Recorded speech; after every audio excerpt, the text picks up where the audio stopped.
A beauty investigation. We uncover the horror of human hair trafficking. What is that? Is that burnt hair or is that plastic? That's plastic. And personal stories Hair is just coming out. on the dangers of straightening products. I could feel my hair going down my back. Plus, a nail salon whistleblower. Is your manicure a health risk? My main concern is the products that I use causing cancer. Coming up next. Are you ready for season 11?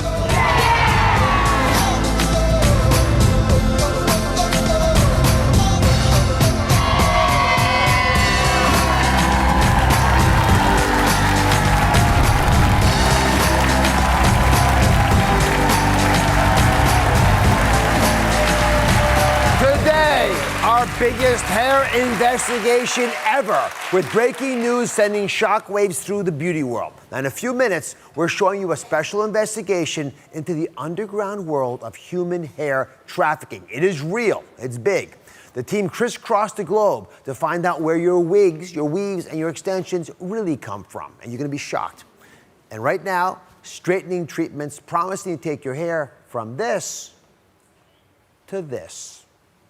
What's in these hair straightening products that could be causing such concerning side effects? And could it be so bad that it's sending women to the ER? Well, take a look. I decided to put a relaxer in it. So I go to wash my hair out, going through my hair, and hair is just coming, it's just coming out. I bought this new product for my hair that I thought would help it. It started just coming out in patches. I could feel my hair coming out and going down my back.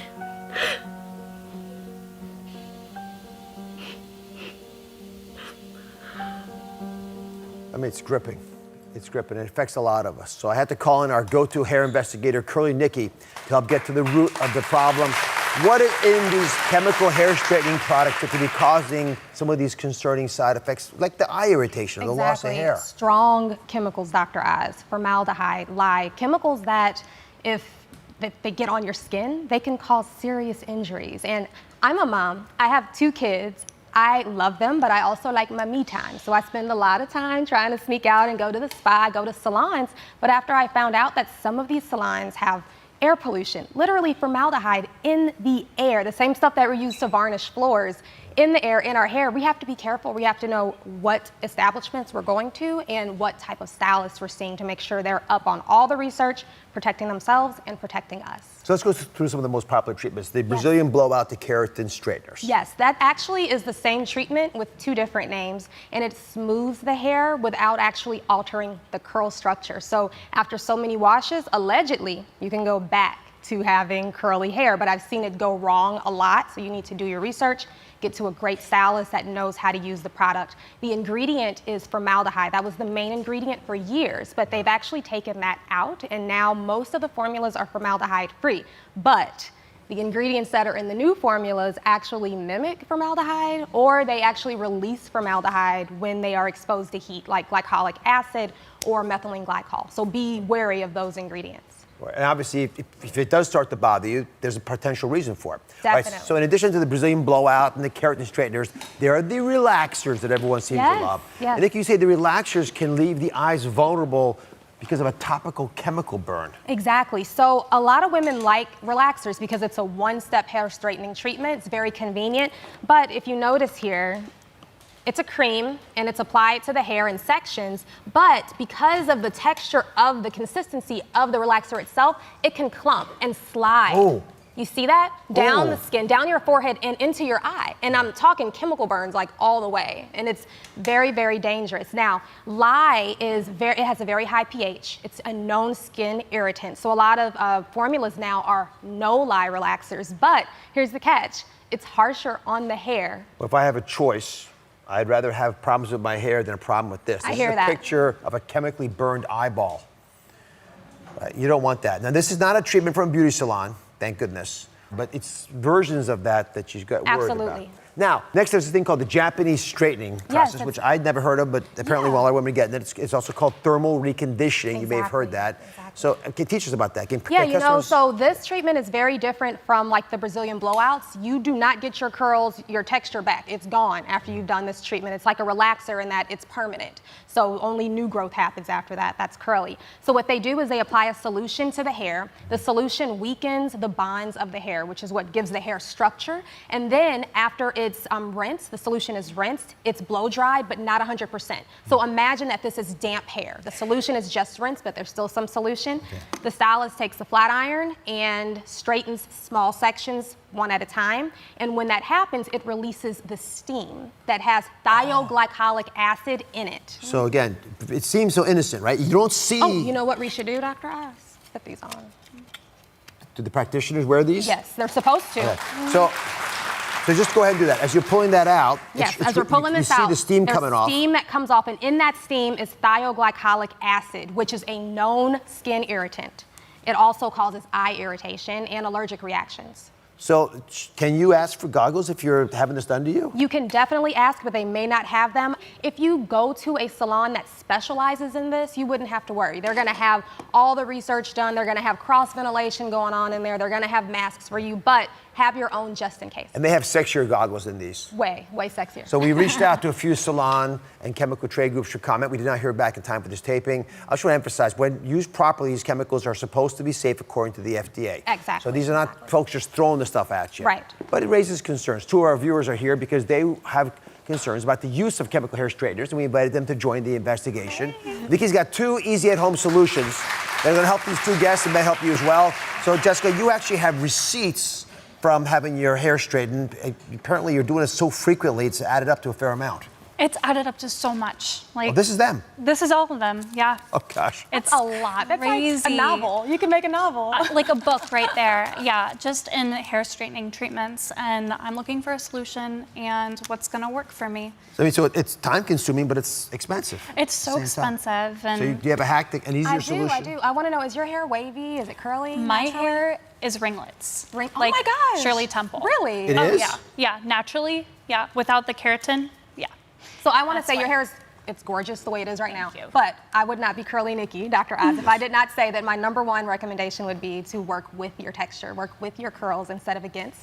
You will have healthier, happier hair. And this is a great solution. It's cost effective. You probably already have all of these things at home. It's very easy to do. And it's going to make your curls smoother naturally. It's like an at-home relaxer. So we'll do a tablespoon of lime juice and then a cup of whole fat Greek yogurt and a cup of coconut milk. And you're gonna mix all of that together and apply to your dry hair in small sections. I already added it for you. Save you the time. Perfect, You'll thank apply you. it in small sections, put on a plastic processing cap and leave it in for at least 30 minutes and then rinse and style as usual. And your hair will be looser. Your curls will be looser, they'll be shinier. And this is like food for your hair. It'll be healthier too. And you'll save money. So in theory, you do, I don't know, I'm making this up, a half of these, right? Definitely. So every other Right. one you We can do that. definitely Oh, yeah, for extend the sure. time that Put- you go between your Put that cash back in your pocket. Thank you very much. All right, Latoya's here. Latoya has different worries. She's worried that she's damaging her hair because you're straightening it too often. Yes, I've been straightening my hair frequently over the years, and I want the option of having curls, but my curls just are not coming back. I have super straight on one side, and I have some curls, but I want to get them to come back, but I'm not sure of how to do that because of all the processing that I've done over So the the best way to years. prevent the damage but get the same results is? So first, I'm going to tell you that you're going to have to transition that damage out slowly, doing small trims. That's something we can't avoid. But in the meantime, we can nourish your hair. There is something that's trending right now in the States, but it's an age-old beauty secret. Eritrean women, Ethiopian women have been using it for generations. It's called clarified butter. And it actually protects your hair, it prevents future breakage, and it stops current breakage. So while you're growing out the damage, you can be nourishing it with clarified butter. Awesome. How frequently can I use it? You can use it as often as you'd like to. I would say at least once every 2 weeks, and you'd apply it in very small sections. I'll show you. Okay. Apply it in small sections, mainly because you want to make sure you're getting every strand. And you can also get it on your scalp too. It'll nourish your scalp. Awesome. So you apply it in small sections, and then just like with the last treatment, you'll apply a plastic baggie. For best results, leave this in overnight. Okay. Awesome. If you only have a little bit of time, 30 minutes is okay with a plastic processing cap. Rinse, style as usual, and you're good to go. Awesome. What do you think? A DIY solution? Yes, I'm looking forward to using it. Yeah, it's awesome. You'll love it. It's so rich. I love it. Nikki's always wonderful advice. Jessica Latoya, appreciate the questions. You can go to DrOz.com for Curly Nikki's DIY hair straightener recipe. It might be tasty too. Yeah. Coming up, a serious topic. A shocking look into the world of human hair trafficking to reveal the truth about your wigs, your weaves, and your extensions. Plus, the simple way to know where your hair is really coming from. Stay with us.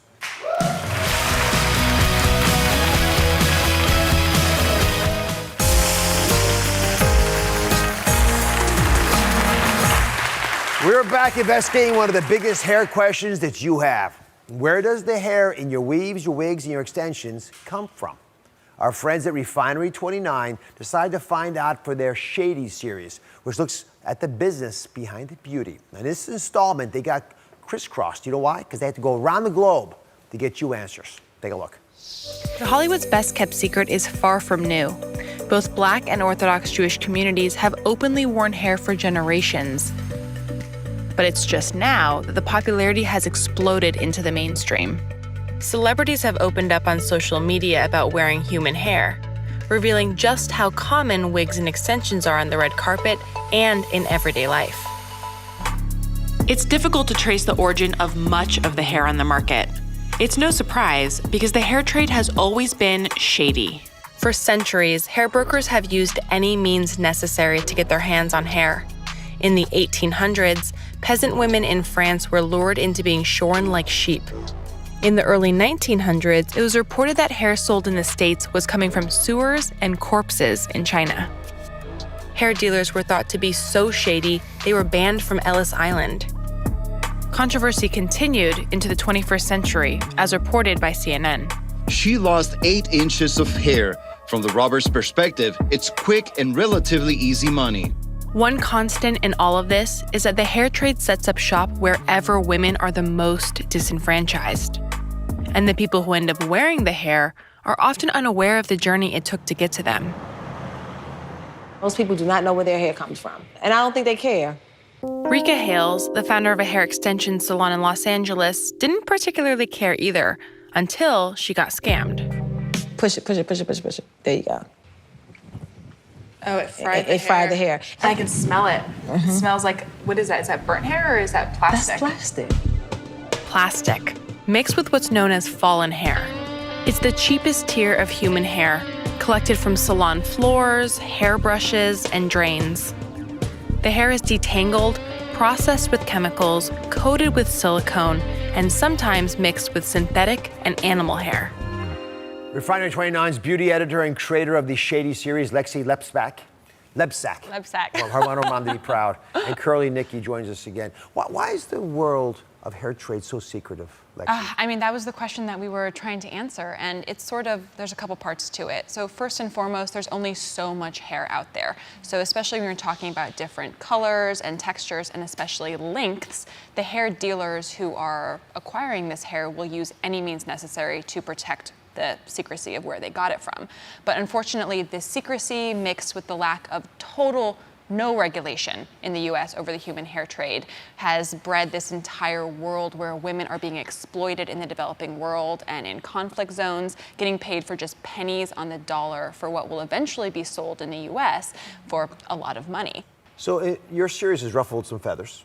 Yes. But this in particular, I suspect, was not well received by the buyers of hair. What did they do? What did they said? Yes, I mean, we met with one buyer in Vietnam who was getting death threats about a lot of the hair that he was ethically sourcing. And in terms of our actual feature, I don't think any of the hair brokers were very happy we were doing it. We would maybe find a broker, like we found one guy in Ukraine, for example, and he, you know, told us some of his secrets. He agreed to be on camera, all of this stuff. And then the same story kept happening, which is as soon as we would lock down dates, they would just disappear, or they would get cold feet and they would just bounce. So it's like, there's something bad happening here. All right, so for everyone who wears human hair in their wigs, the weaves, and extensions, but never thought about it, who it came from in the first place, it's about to get very personal. For some, matching specific textures and colors is worth paying top dollar for. Blonde, red, wavy, coily. The more niche the hair is, the more expensive and harder it is to source, making this type of hair prime for exploitation. After months of back and forth, only one of them agreed to show us their operation. We set out to Vietnam to meet him. Hairstylists here have been known to offer women next to nothing for their hair, or offer them what sounds like a good rate, only to disappear before payment. Oh, hi. Dan's mission is to make his company, Remy New York, one of the first ethical and totally transparent companies on the market. This level of high-quality hair isn't something you can fake, and as soon as I saw Dan's hair, I knew he was doing something right. But he invited us out to see for ourselves. Hi! Chào. Hi! How are you? Chào. Khó khăn rồi kiếm thêm chút đỉnh tiền để xoay sở trong gia đình. Tóc này á, là cũng nhiều người họ đến hỏi lắm rồi, nhưng mà không bán, trả rất là thấp. Because for the previous times, they only offer about $2 or $3 for her hair. That's like actually criminal. It hits home that the hair trade starts with women like Thuy. Behind many of these wigs and extensions is a woman making the tough choice to sell her hair to better her life. Dan paid Thuy a little over $100. The money is more than a month's worth of living expenses for her entire family. You know, there's no shortage of hair companies in the world, but there's no companies that want to make a difference, that want to change lives. The reason why I'm doing this is because I know that nobody else will, and nobody else has. You gotta love that guy. I know. He just sends all the right vibes. So listen, hair is very personal, I get it. It's attached to your self-image. For those of you who want to wear human and still feel good about yourself, there are ethically sourced options. So Nikki, how do you know if you're buying something from a gentleman like we just saw or some scoundrel who's mixing with plastic? Definitely. Well, there are a lot of manufacturers now that are sourcing directly from India, which there is a religious ceremony there where the women freely cut and give their hair to the temple so that the manufacturers can go over there and buy the hair in bulk and then bring it back here at reasonable prices. So you know that that hair is ethically sourced. They used to burn that hair. Yes. But then they don't have to. It's not part of the ceremony, from what I understand. So you might as well take advantage of beautiful hair from people who want to give it voluntarily. Exactly. Or if they're getting paid adequately. Lexi, wonderful reporting. Dynamic, powerful, and influential. Thank you so much. You're going to find the full investigation on Refinery 29's YouTube page. Check it out. It's superb. Carol, Nikki, as always, we adore you. Thank you. Be right back. Up next, how safe is your nail polish? Find out if you're being exposed to dangerous chemicals. Plus, a whistleblower speaks out about her fears of getting cancer from working in a nail salon.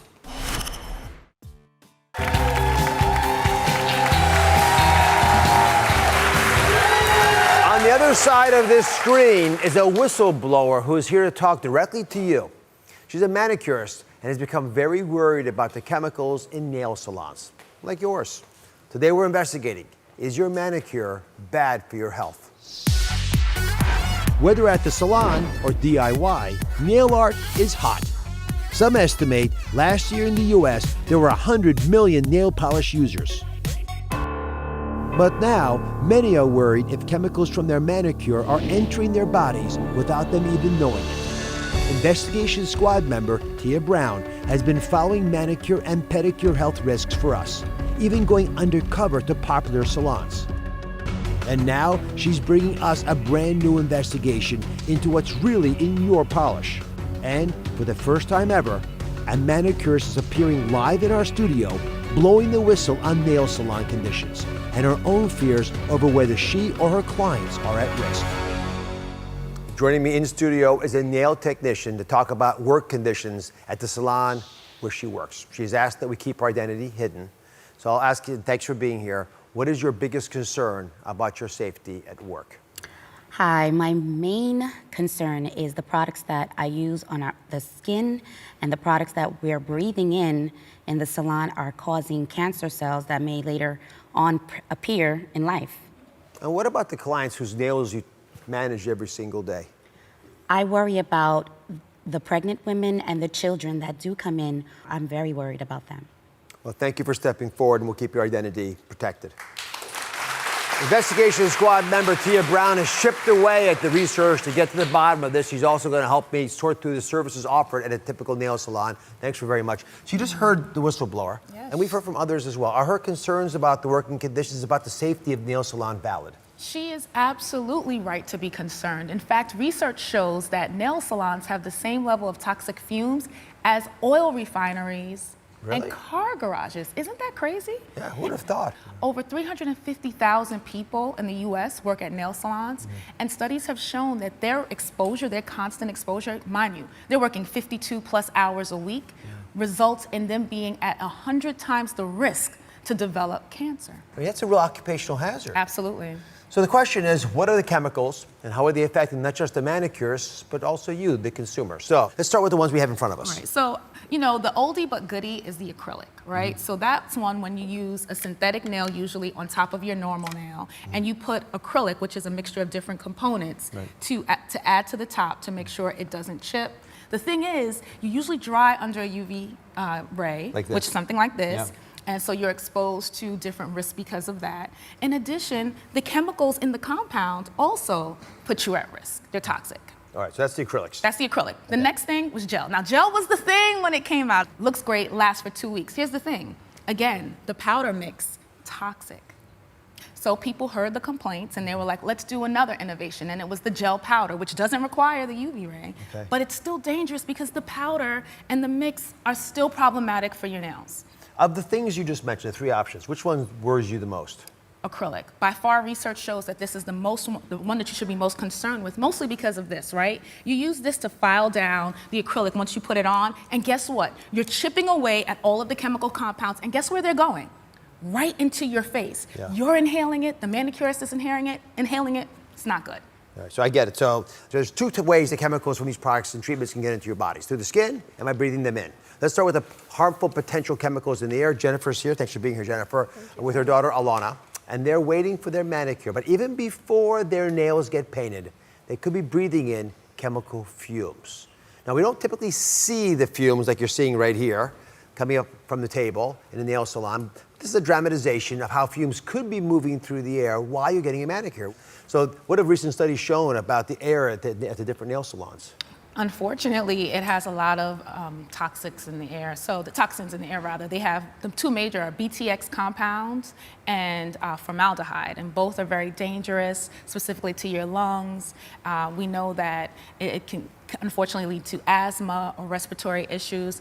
But there is a silver lining in this, I want to say, right? So because we know people still want to get their manicures, and ventilation is the key. The CDC released a report saying that if the space is ventilated, it reduces your risk by up to 50%. Why? Because you're not inhaling all of those fumes. You're going to hear this message over and over again for everybody. There are some folks who are investing extra to make sure you're safer. I mean, show them some love. Let's make it a better industry. Okay, let's find out if the chemicals from nail polish are potentially absorbed through the nail and skin. So, is there any research about the chemicals from the paint or the products themselves? Absolutely. Now, this was a little bit scary, I have to say. Now, Duke and UWG released a study that said that, well, let me tell you what they did first. So they had two different groups. They had one group of women who got their nails painted and another group of women who got their nails painted, but they had on gloves. Guess what they found? They did a urine test and they found that the people who had the direct contact with the polish had more toxins in their system. And why? Because they believe that the toxins are getting in all around here. So every time you're getting your nails polished, you are exposing yourself to different toxins. And I know it's hard news for women, but it's just the truth. All right, so we reached out to the Personal Care Council, and here's what they said in part. Nail polish products have been used safely for many decades by millions of people. For many years, information has been circulating in the media alleging potential adverse health effects from exposure to certain ingredients in nail care products, such as toluene, formaldehyde, dibutyl phthalate. The FDA also states on its website that all of these ingredients, based on available safety information, are safe under current conditions of use in nail products. So they disagree, right? But up next, we're going to show you what's really in this little bottle, right?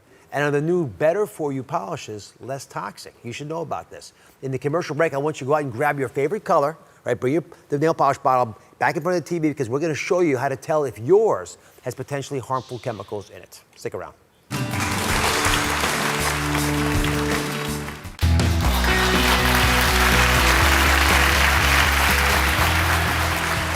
ever wondered what's really in here? You ever thought about that? What's really in your nail polish? So during the break, I asked all you to grab your favorite nail polish and bring it back to the TV. Hope you got it, right? Did you get it? All right, look at the ingredients. Turn it around, look at the back. Right? Do you see anything there? Nothing. You can't buy them, can you? Why? Because they're not there. That's right. And most people have no idea what's really in their nail polish for a reason. Because it's not written on there. Like foods, right, what's in there, but these don't. So how can someone find out what chemicals are actually in their bottle of nail polish? It's really important to do your due diligence when it comes to nail polish. Every brand will have their list somewhere on the site. All right, so we got 3 nail polishes here. Tia and I are going to give you what's called the toxic trio of potentially harmful chemicals, right, that are in your nail polish that you might want to avoid. So as I paint the nails and reveal the chemical, tell us which one we should be worried about here. Well, we don't want our nail polish to chip. And unfortunately, formaldehyde is the chemical that they put in nail polish to ensure that it doesn't chip. But guess what? It's a carcinogen. It's not healthy. It's dangerous. And it's in most of our nail polishes. All right, so we want to avoid formaldehyde. That's a name that you probably heard before, you can remember. Let's get to the second chemical. This chemical is pretty toxic. You probably have not heard of this chemical. By the way, notice how daintily I paint inside He's doing the a great lines job, here. right? We know he's had lots of practice. This is from He's staying in the lines. painting daughters and granddaughters' nails. All right, and what's the chemical here? DPB. And we know that this chemical is so bad that it was actually banned in Europe. We should not ingest it. We definitely shouldn't have it on our nails. And it's in a lot of our nail polishes. All right, and the final product here is something that you probably will recognize with a little bit of help. All right. So how many people love when their nails are like nice and shiny and smooth? It's no clump, right? Yeah. Toluene does that. And it's in a lot of our nail polishes. And again, it is a toxin. It should not be in our nail polish and it should not be in our system. All right, so there's 3 chemicals we just mentioned to you that we don't want to have in there. Let's walk over here. There's a brand new trend in nail polishes that'll give consumers more power in finding nail polishes without these ingredients. So the first is called 3 Free, which means it doesn't have the 3 biggest toxins in the nail polish. So it's what? Healthier for your system. And a little bit of research helps you find which ones are. But even better, there's something called 5 Free. 5 Free, that means it has even less toxins. It's worth finding 5 Free or more. And it's important for your health. I noticed something when you came on the stage today. It wasn't just a beautiful ring. There's no nail polish on. I don't have any nail polish on because I was scared for a little while, right? Okay, you do have toe polish on. But my toes are already polished. So we love them. We love our manicures and pedicures. We just have to do it the right way. Right. All right, so when you hear this sound, right, you know it's a great moment to grab your camera, stop, snap, and share. Right, so we're going to stop, keep it on the screen right now, this little message to you. Snap a pic of it, share it on social media, and tag someone who needs to see the message. I applaud any new types of labeling that are a step closer to full transparency. I'm proud of the industry for making those changes. You can go to droz.com to read more on the link between manicures and cancer. Tia, as always, thanks for all you do. We'll be right back.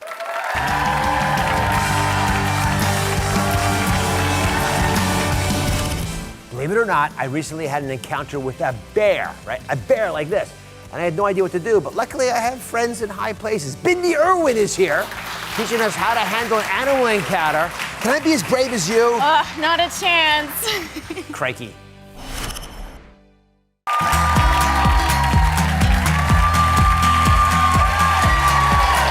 I recently had an encounter with a bear in Colorado. Here's what happened. I skipped the lunch to go for a hike and almost became the bear's lunch instead. Now you can see me here in my wussy picture. That bear seems really far away in the background, but this is after I booked it out of there. And then like a millennial, like stopped to snap a little selfie. I didn't think anyone would believe me. So what do you do if you have an encounter with a wild animal? It's right there. Do you run? Do you freeze? Well, there's someone who wanted to be here today to give me some very needed advice. She's the world-famous wildlife conservationist who stole our hearts as a little kid when she appeared with her dad, the late Steve Irwin, the crocodile hunter. Bindi Irwin is here. Come on out.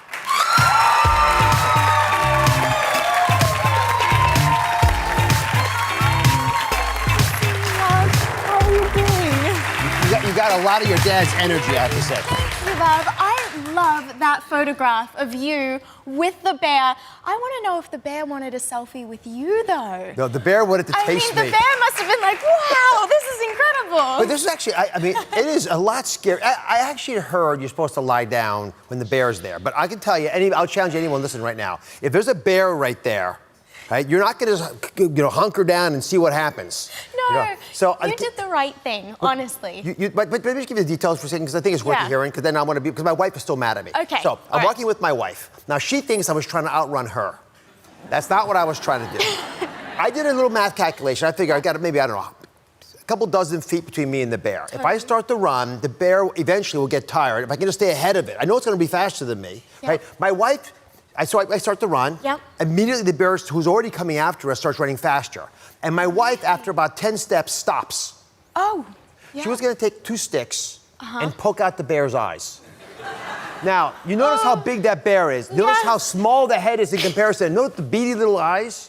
I mean, who's going to be able to hit 2 little eyes like that? And you only need 1 eye to claw you, right? So I think I was right to not stay. You were completely right. It was you're a wildlife warrior. That's why. So why does everyone say lie over, cover your intestines? They don't want them. They like to eat your intestines. Yeah, I think we like to make it a lot harder than it needs to be. You kind of want to treat bears like you treat someone in New York City. If you were in New York City walking past strangers, you wouldn't like run up to them and poke them or give them a little scratch. And, you know, if someone's kind of grumpy in New York, you try to get out of their way. So you did the perfectly right thing. And we are so proud of you because you're a wildlife warrior. Well, and I'm so glad you got a photo. Thank you. That was awesome. Well done. The best part is I get to brag to my wife that Bindi said I was right. So your family continues the mission of your dad. Thank you. God bless him for all the great he did for the wildlife conservation movement. But here's the thing. If anyone encounters a wild animal, you have some broad themes. And I just want to hear it from you. Just give us the wisdom here. If you really run into a wild animal, basic plans. Honestly, the best thing that you can possibly do is to be kind. My dad always used to say, treat animals the way you would wish to be treated. And animals, they're pretty happy just doing their own thing. So if you let them be and you're not trying to poke at them, then they'll be pretty chilled and happy. We work with a lot of different animals, and people always say, is it gonna bite you? Is it gonna get aggressive? If you just leave it alone and let it do its thing, you're set. Don't panic, enjoy the moment, and then let them be. It was beautiful, but beautiful at a distance. At a distance, it was. Bindi's whole family is here because they have a brand new season of their hit TV show, Crikey. It's the Irwins. Did I pronounce it right? You did perfect, Crikey. Now to the second season on Animal Planet. Take a look.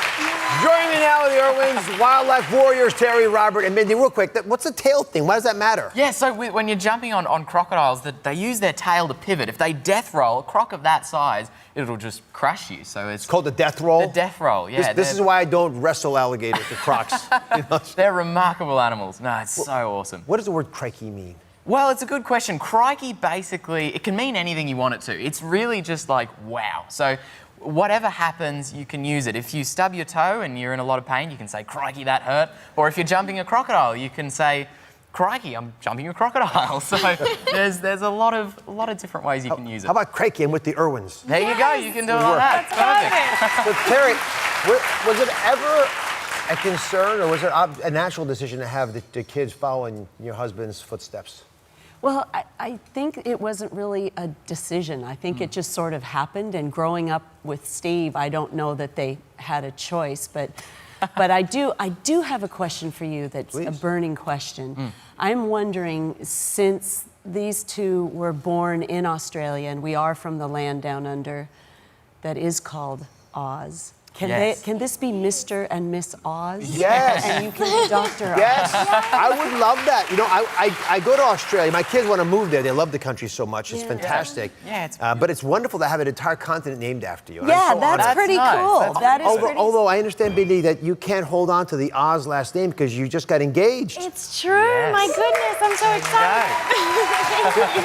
Do you feel like your dad will be there in spirit as you walk down the aisle? I really feel that he will. And what's going to be so special is that Robert's going to walk me down the aisle. Is that right? Which will be wonderful. Yeah, I'm really excited. And I think that would make that well, you look just like him. He does. He does. Thanks very much. So we'll definitely have Dad throughout the entire day in the ceremony and the reception. And I think that his spirit lives on in everything that we do. And that's really special. We'll never forget all these he's done. Now, last year, your father became the first conservationist to receive a star on the Hollywood Walk of Fame, which is a great honor. And there you are, receiving it in his honor.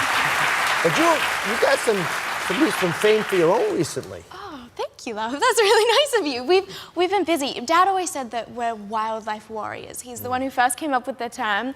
You're a wildlife warrior now. But it means to stand up and speak for those who cannot speak for themselves. And as a family, I really believe we've been put on this planet for a reason, to help inspire others to believe in their strength to change the world. So, now there are a lot of species out there. Some of them are more interesting to be around than others. And Robert, I understand you learned how to wrangle snakes. Yes. Which is something that all of us iconically and for good reason run away from. You run towards them. Yes. I actually, as part of the show, I got to go to Arizona and catch rattlesnakes for the first time, which was pretty amazing. And hopefully teaching people that we have to appreciate the less cuddly animals. Well, I think the lesson is run away. Yeah. That's what I learned. Congratulations on the show. Look for it Saturdays on Animal Planet. Check your local listings. More surprise animal encounters when we come back. You will not want to miss these. We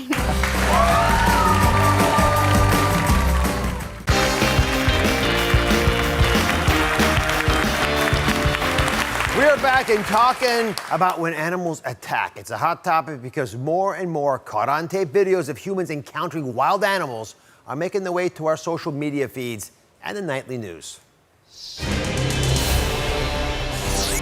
It feels like animals have been attacking more lately. Are we just getting too close, or has something changed? Watch this bison, who clearly doesn't like the looks of a young girl.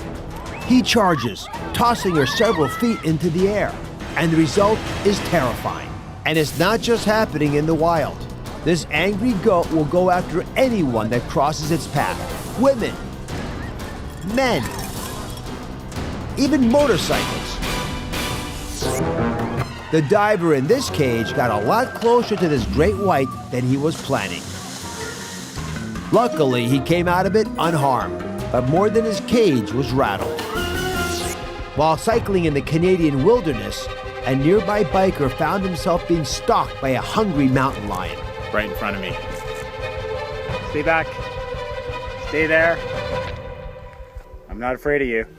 He stood his ground and avoided an attack, but it could have been much worse. You're not even safe in your own home. Another mountain lion barged into one California couple's bathroom. Luckily, police were able to scare it back outside. Oh my goodness. Radio personality and our show correspondent Carolina Bermudez has been looking into these attacks. She's here to weigh in on the videos we just saw. First of all, do you think animals are attacking us more, or are we just better with our cameras because they're on our cell phones capturing the images? I think it's a little bit of both, Dr. Oz. I think it's very alarming. You know, you become insta-famous when you get that one cool picture, and people are putting themselves at risk just to get those likes. So National Parks Services have been recommending that people stay at least 25 yards away from bison, elk, and deer, and also stay at least 100 yards away from bears and wolves, which they never had to put these restrictions out before because people are flooding the national parks now to get that cool nature shot. So wildlife doesn't just always stay in the wild. If there's one animal who's not shy about invading your space in suburbia, it's bears. Yes. Take a look at this montage. What drew this big brown bear out of the woods and into suburbia? A chance to be a bathing beauty on a hot summer day. This mama bear didn't care that there were terrified people inside this house while she and her cub checked out the deck. Up for a late night snack? This furry intruder certainly was. He made himself at home after raiding the fridge. So Carolina says there's a simple reason why animals are entering our space, and that is? Yeah, it's a social and environmental reason. We're invading their territory, so now they're invading ours. We're going into their natural habitat, so naturally they have to find food. Where are they going?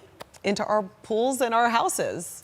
I appreciate all the advice. Thank you so much. I've learned a lot about how to stay safe. Well, Dr. Oz, you know, the first rule is don't take a selfie. Second rule, stay calm. But I think you did the second rule very well. Well, I figured if I took the selfie and the bear ate me, they'd be evidence. There you go. We would know who to find. You sure listen to Carolina and Greg T in the morning. Fantastic program on iHeartRadio. We'll be right back.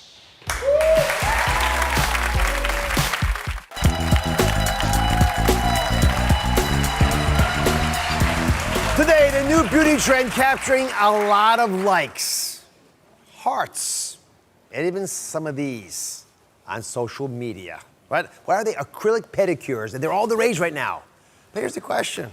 Are they safe? Gwen Flamberg is here. She's the executive editor of Beauty and Style at Us Weekly. And Gwen's going to explain why this look, the look, is so popular right now. Well, you know, nail art is huge. They're using it to express their creativity. And of course, in this social media fueled world that we live in, the more outrageous, the more attention you're going to get, the more likes. It is visually arresting. I see some of these really long nails in these images. It's kind of terrifying. But I wanted to call around. So we asked a dermatologist, and she said that acrylics are not going to hurt you. That's good news. But they can cause your nails to become a little bit weak, more brittle. And you're worried about bacteria. Yes, because, you know, if the acrylic is put on a little separate from the nail, or maybe, you know, they're in your shoes, if you get a little bit of moisture in between your real nail and the acrylic nail, that's going to lead to a fungal infection. You can get some bacterial infections. So you think the trend is here to stay despite that? I certainly hope not. I do think the trend of wild and crazy nail art for pedicures is going to stick around, but I'd like to see women just using nail polish, using Color Street nail strips, nail stickers that you put on. There are a lot of ways to wear the trend without sacrificing your health. Well, that's it. And remember, everyone, the power change that lies in the power of you. Do what's right for your toes. Goodbye, everybody.